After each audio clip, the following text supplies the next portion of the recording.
Electronic گاڑیوں کے استعمال میں اضافے کے لیے نئی پالیسی کا اعلان۔ ٹو ویلر کی گاڑی خریداری پر 15,000 روپے، فور ویلر گاڑی کی خریداری پر 3 لاکھ روپے تک کی بچت ہوگی۔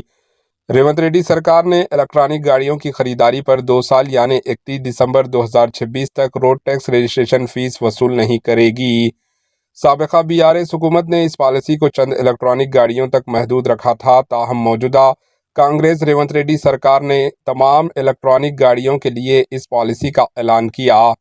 تلنگانہ میں electronics two wheelers, auto, tractors, بسوں کی خریداری پر 100% روڈ ٹیکس و رجسٹریشن سے ڈسکاؤنٹ دیا جا رہا ہے، معاف کیا جا رہا ہے۔ نئی پالیسی سے ٹو ویلرز گاڑیوں کو 15,000 روپے اور فور ویلرز گاڑیوں کو ٹیکس فیس میں 3 لاکھ تک کا بچت ہوگی۔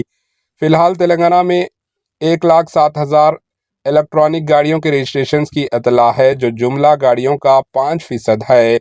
الیکٹرانک گاڑیوں کے استعمال میں اضافے کے لیے ریونت ریڈی سرکار نے اس پالیسی کا اعلان کیا۔ اس فیصلے سے ریونت سرکار کو نقصان ہوگا، مگر الیکٹرانک گاڑیاں خریدنے والوں کو فائدہ ہوگا۔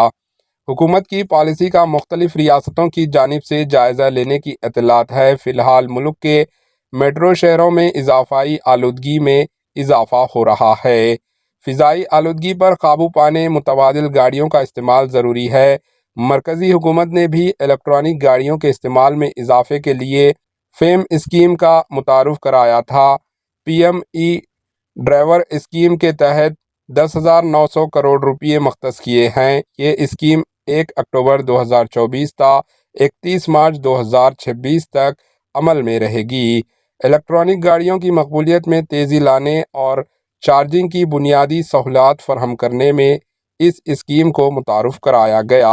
Bureau report, AHN news. ہمارے AHN نیوز کو سبسکرائب کریے تاکہ آپ کو نوٹیفیکیشنز آتے رہے وقت پر۔